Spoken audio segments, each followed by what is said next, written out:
Hi, everyone. Good morning. My name is George. I'm a learner in the open source. I think it's called SOSA native cloud nano degree program on Udacity. And I'm also the creator of the channel Windows Users, the study group Windows Users, and of course, one of the moderators on the channel on Slack. Okay, this morning I'll be looking at the issue I often see with Windows users, Windows operating system users who aren't too familiar with the terminal and some basic operations on Windows. Usually it is the case of you install the program, you run the program from the terminal, you're unable to get the program to run because the terminal is complaining that that command or tool is not recognized by the terminal. Okay, so we're going to use PowerShell. I default to PowerShell. I do not use command line, Windows command line. So let me bring up my PowerShell. Okay, I already have several PowerShells here opened up. This is the new Windows terminal, PowerShell terminal, of course. That gives you an opportunity to open several tabs. And of course, you can access both regular PowerShell command prompt, Azure Cloud Shell, and of course, Windows subsystem, Linux. I have SUSE, and Ubuntu 20.04 editions, versions installed. Okay, so let's talk about path. This when you say Windows environmental variables, there's so many. One of them, and one we meet most often, is the one referred to as the path. That one has to do with values that shows us where different programs are installed on our system. And when we run, open a PowerShell session or a command prompt and run a tool, the system automatically checks to see if the binary files for that particular command can be found on that path. Okay, so this is a value that is fed to the system, and the system uses those values to check in those locations to see if such a binary file exists. If it does, it runs the command. If it doesn't, it complains about it. Let us see what this command looks like, the path itself. Let's do get child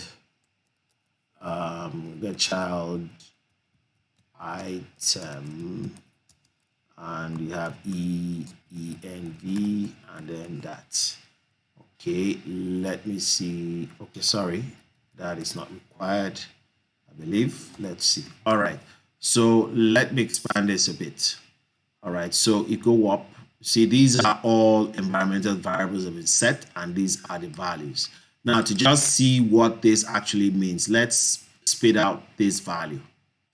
Okay, so it is all users profile. Okay, that actually tells you the path to where all the users profiles are stored on Windows. So if I were to do env, then all users profile. Okay, so you see that it gets this, it brings this particular value out. Okay, so what we are really interested in is the one called path. There it is. Okay, so path has this and so many other values that you can see represented by this. So let's see how we can spit out just the one for this path alone.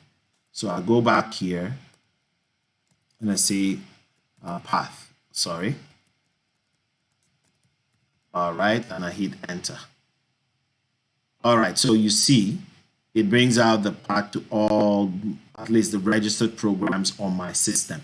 So any program, any command you run, and that particular command too isn't registered amongst these values, then you would get the error you usually get.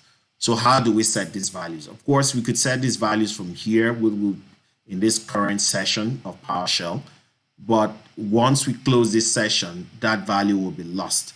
And if I were to open a new path while I'm working in this session, that value would not exist there because each value set in the terminal is local to that particular session. Okay, so let me clear the screen here. Let me set the path. Let me set this value, a fictitious value, and that's the value, and we do that. Okay, so if I do this, it returns that. Okay, that's what I set. So it's here. But if I were to open a new session, okay, and I did the same thing, I wouldn't see it. Now, I want a situation where whatever session I open, that particular value will still be present. How do we do that? Okay, so go to Start menu, right click on that, go to Systems. You could do that also from searching down here, but this other method I just showed you is a bit more, it's faster. Okay, so I go to Advanced System Settings, I go to Environmental Variables, and then of course there are two types. We have user sets, environmental variables, and system user scope and system scope. Okay, so I'm going to set it in my user, and then we will still come back to talk about the one for the system. Okay, so I'm adding a new value. So I say this, and then what will I call it? I call it this, and we could call it something else just to make sure we don't get confused. Okay, so let me call it home. Underscore home.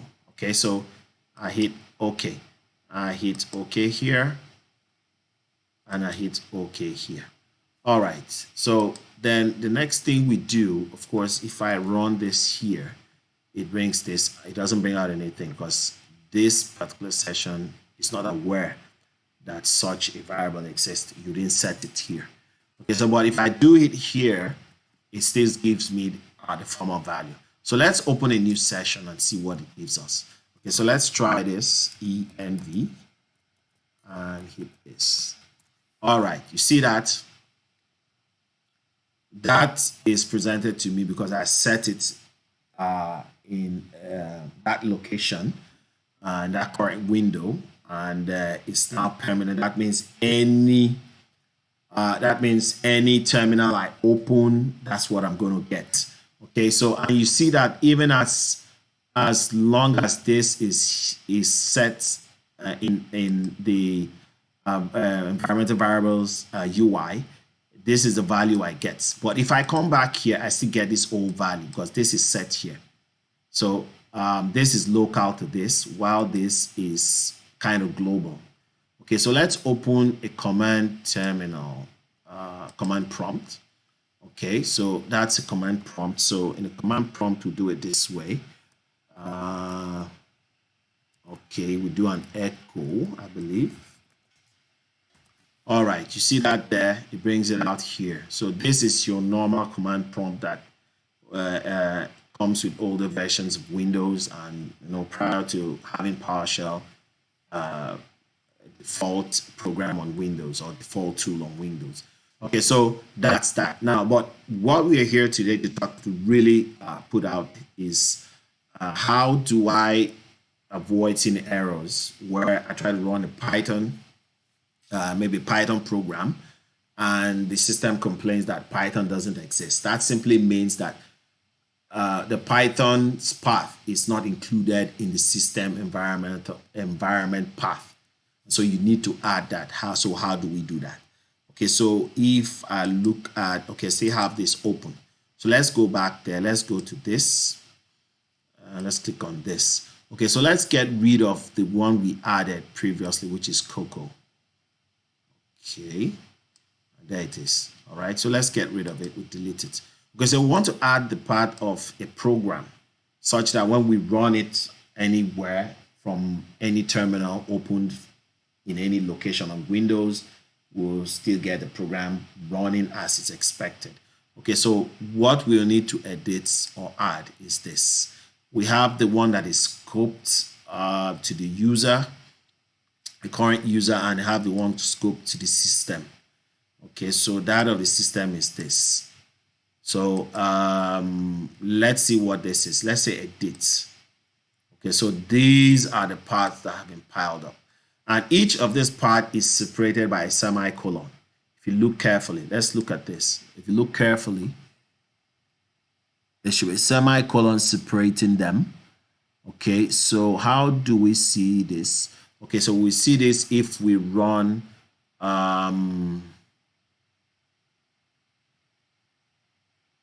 if we do echo path. All right, so see that there's a semicolon, see it there, that's a semicolon. On Linux it's a colon, in Windows a semicolon. Okay, so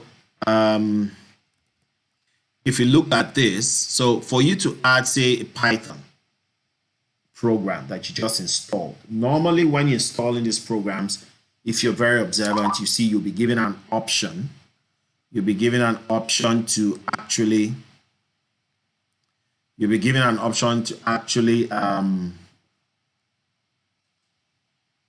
sorry about that. I need to have that stop doing that. Let me put that out. Let me stop that.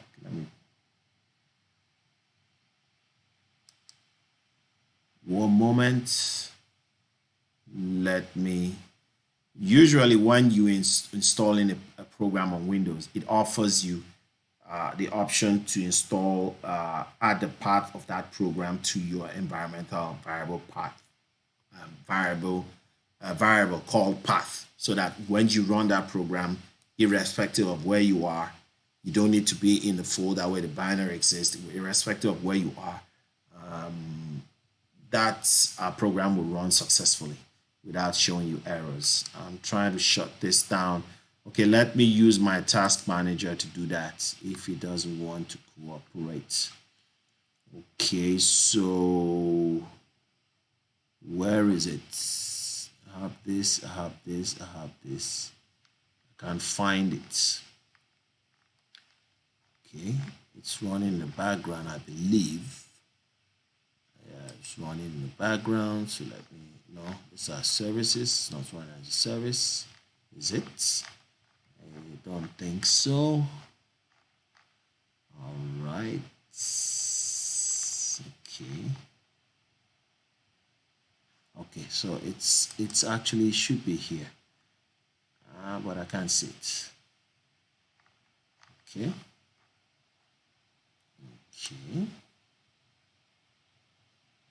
All right, it's not there. Okay, there it is. All right, so let me end this. Okay, so that we don't have to see that anymore. All right, so all right, so in this case, you see each one, you don't need to put the semicolon. The system will do that for you, but not previously on older versions of Windows, when adding it, you will have to actually be the one to put that semicolon to separate the parts for different commands and different programs. Okay, so in this case, if we wanted to add the one for Python, say we install Python and we forgot to pick the option to add the path of that binary while we were installing it, we could easily just come here, bring this up, and of course, click on edit. Okay, so edit now gives you option of new, edit a current existing one, browse to where the program binary might be, and then add it, delete one, move one up, move down, edit the text and all that, and the rest of them. Okay, so we don't want to do that. We just simply want to add a new path. Okay, say we want to add Python path. Click on browse. Okay, so it will ask you where that is. Let's go here. Okay, no, I don't think. Okay, all right. Okay, so open here. Okay, we go down, we have programs to, okay, there it is. Click on that, script library. If you wanted to add that one, let me go here and see by Python. I should be able to see that one. Okay. Oh, does Python install as 30? Okay, no, there it is. Okay, so click on that one, and then we have the scripts and all that. You just click this and click OK. So it adds it there. You see that? That's the one it just added. So henceforth, when you run a command that has to do with Python, that part will be searched for a binary that should be able to execute that command that you just ran in your maybe command prompt or PowerShell. So it's as simple as that. So when you do that, you click OK. So in this case, I'm not adding. So let me click edit and once more. Okay, see, it's gone. It's not there. So that's how you add a program path to your paths environment variable, so that when you run a command from any path of your system, any location, the system will be able to locate where that binary associated with that command is and be able to run that command and give you the result you're expecting. So it's as simple as that. So when you do that, that will be the case. Okay, so that's for environmental path. Let's look at PowerShell. Well, as the program goes on, most people tend to want to use the Git Bash or Windows subsystem Linux to do a lot of stuff. I don't use those. I use PowerShell because PowerShell is very similar to those tools. It's very different from the command prompt that used to be standard on Windows. Command prompt still exists, but we now have PowerShell. So you don't need to do all that. So let's clean up this. Okay, so first of all, lists. Okay, you can still run dr and it does the same thing. On the command prompt, you have dr to list the directories that exist. You also have the list. You could also say get child item. Okay, and you do that and it lists. Okay, so child item is more native to PowerShell. ls is lists, and I originally made that command on Linux, so it does the same thing. It's been an alias has been created that if you run ls, it gives you what you're expecting to do. The same thing. Just I want to know the child items of this particular location where I am. So where am I? Present working directory. You could also say get location. Location, and hit that. It gives you. It's the same thing. One thing I love about PowerShell is the fact that it gives you auto completion, and the commands are created in the format of verb now, get, set, new, and the rest of them. Okay, so we're going to play around a bit. Let me create a folder that we can work with, and so we'll create some stuff in it. So say new item type. Sorry. There's no Y. Type of item I want to create is a directory, and I give it the name demo. All right. Okay, so it's there. All right, so let me change into demo. Okay, it goes in there. List demo. Demo is empty. Get the child items. If you want, you could do this. Get location, get present work child items. Okay, so if you want to get the child items of another directory, you will simply pass the path to that directory to get child item, and of course it will do what it wants you to do. If you want to get the contents of a file, you say get contents, and it lists out the contents of that file. And another sweet thing about PowerShell is that you could take whatever you get from the first command, pipe it into the second one, and then pick out sections and portions of that command's output that you wish to either use or process further. Okay, so how we created a folder. Let's create a new item. And note, you could launch programs from here. Okay, so let's create a new file and launch it using Notepad. So we say Notepad demo.txt. Let's hit that. Give it a second or two. All right, so Flash. Cannot find the demo file. Do you want to create it? Yes, I want to. So that's the demo file has been created. Let's see. It appears it will ask us for a location. No, it uses that same location. Let's be sure. Let's do a list. Okay, see it there. It's there. So so we can just put items, a new user to PowerShell, and I love how it works. Okay, all right, so we save that, and then of course we close it. Now we'll list that it's there, and you see formerly it had 0 content, now it has 54. See, this tells you the length of what is in there. So merely looking at this output, you could tell which files are empty and which files have content. So let's get the contents on this. Get contents demo. All right. Let's see what happens.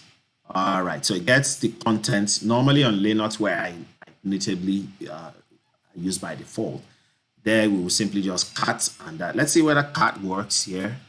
Not sure. Yes, it does. So you see. So even if you're a Linux user, it's the same thing. Okay, so that's that for get content. All right. Now, another beautiful thing about PowerShell is that it's case insensitive. That means it doesn't care.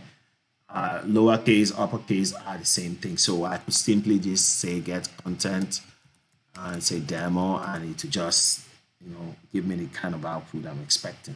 So that's it. Now I want to move to a new location. Let's see what locations are available. Lists. Is it possible to do that? Okay, lists. This. All right. No, that's not what I want. I want to do this.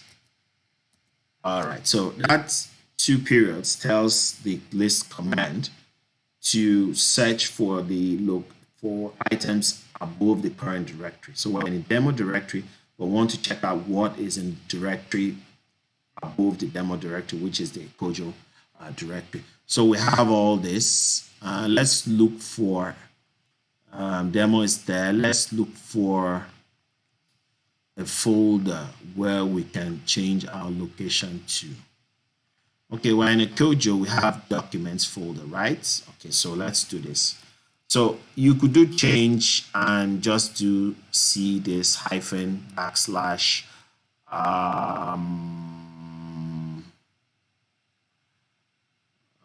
okay, users.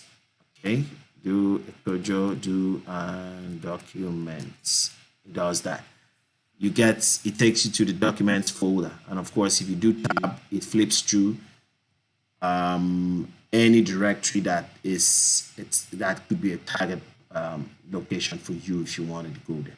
Okay, so here you see we had to specify from the drive the path to where we want to go. That's one way to do it. Another way to do it is simply you hit the parent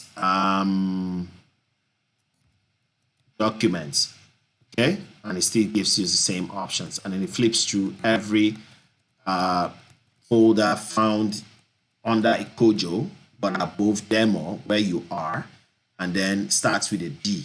Okay, so if you wanted, you could just get rid of all this and just type in, and it should flip through all the folders that can be found in a Kojo.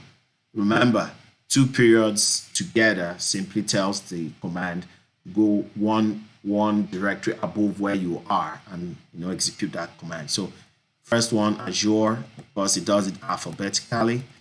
So these are all valid locations where I could change my current location to. So Change directory means take you there, but in PowerShell language, we could simply also say set location. And of course, let's do this and hit this. It asks you for the path. Okay, so I could give a path. Let me see if it behaves the way I expect. A path and then document. There you go. So I can set this path, and when I hit enter, it takes me to that path.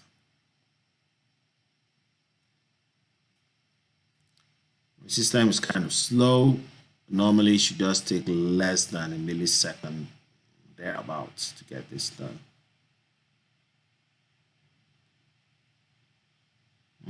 Why is it taking this long?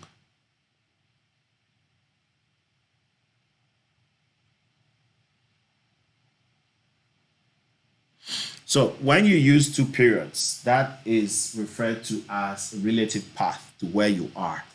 If you want to get the absolute path, then you specify the drive, the colon, backslash, and the path to where you want to go. So we are currently in the documents folder. So that's easy as that. One of the reasons why people tend to want to use git bash is because when you're running Linux-like commands and doing Linux-like things, git bash quickly presents itself as an easy way to get these things done. But PowerShell also has that capability. Okay, so I have my git version. I'm not wrong. Okay, so that's it. That's my git. I still do my git here and the rest of them. Okay, so we're done with demo directory. We want to get rid of demo directory. Now, note, before we conclude, let's go through the basics. You can easily set the location of a binary tool using your environment variables, either scoped to set in the user scope or system scope. By the examples I showed, that way you could run any tool, any program from any location in your system, and it will behave as expected. PowerShell is as powerful as git bash, and most of the Linux commands are the same here. You just need to take your time to find out, and the normal format for commands in Linux, in PowerShell is verb now. Get, set, new, remove, a verb then goes with a noun. So in this case, we're going to remove the demo directory. Okay, so remove item. Let's see if we have path to the item. Okay, the demo is in a Kojo directory, not in documents directory. So we need to go. Oh, sorry. Let me go back. Okay, that's an error already. Okay, I hit enter, the return key, instead of specifying the path. So the path is I want you to go up and then look for demo, and there it is. So it's found the demo folder, and you might complain because there's something in that folder. Okay, so let's do this and see what happens. I ought to have said recursive. There you go. So the item at C demo location has children, and the recursive parameter was not specified. If you continue, all children will be removed with the item. Are you sure you want to continue?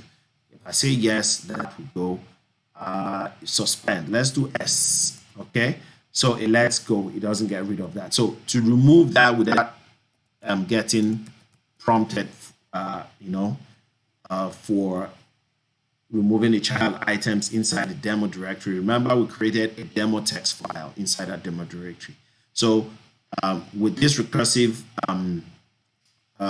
flag passed to it, you would now have, it will make it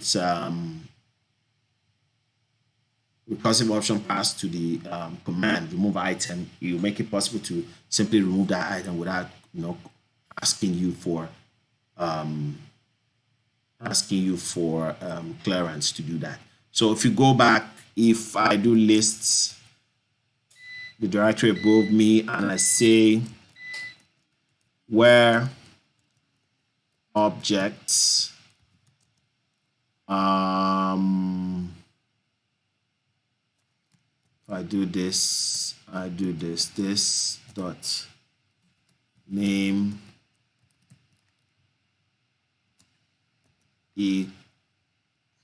no, not okay, equal. So equal.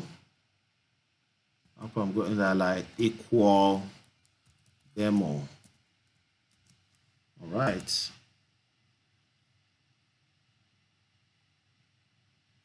Okay, so while that is running, my system is a bit slow. So some commands, okay, name, okay.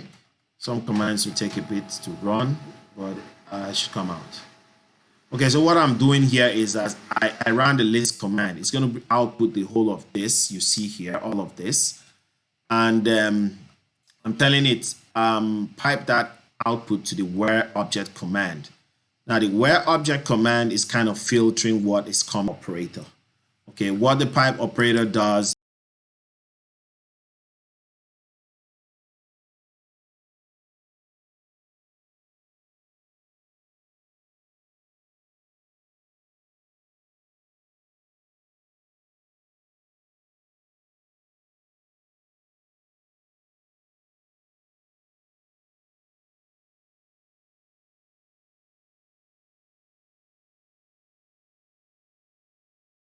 is it passes whatever is on the left to the right, and then there. So okay, you see that it brought nothing. So just to be on the safe side, let's do text. Okay, let's do this text and see tests, not text. Test and see what happens. Okay, so you see that I actually asked it to search for this, and I passed in the required values here, and of course it gave me this output. So the demo file was actually deleted, and that's how easy and simple it is to work with PowerShell. You can start with small commands. If you're not sure, you simply just do get command, and it just spits out a lot. Okay, it spits out a lot. Okay, these are functions and aliases. Aliases are simply names that have been mapped to commands, like lists. ls is actually calling get child item of the current directory. But to make it easier for you to type, you just do ls. Okay, that's a lot. Let me kill that command. Okay, that's a lot. Okay, so you could just pass in a filter and let it do what it needs to do. So you could also get help. Let's clear this. You say get help lists. Okay, all right, so that's the list command. Actually, you see, like I told you, the list command is an alias for get child item. So it shows you all the options you can pass to the get child item. Those in square brackets are actually optional. So be aware. And then of course, the ones you have here are actually string arrays. So that means you can pass in more than one value to that. So aliases is get CI, lists, get child items, GCI, lists, and directory. So if I were to run GCI, I get the same results like I would if I did ls or dir. So that's how easy it is to play around with PowerShell. I hope it will now make it possible for you to run your git bash commands using PowerShell. The CD and every other things is Linux-like. So if you want to get that done, I suggest you start using PowerShell. Thank you for watching, and please do leave your likes and please subscribe so that you can be notified whenever I post new videos. Bye-bye.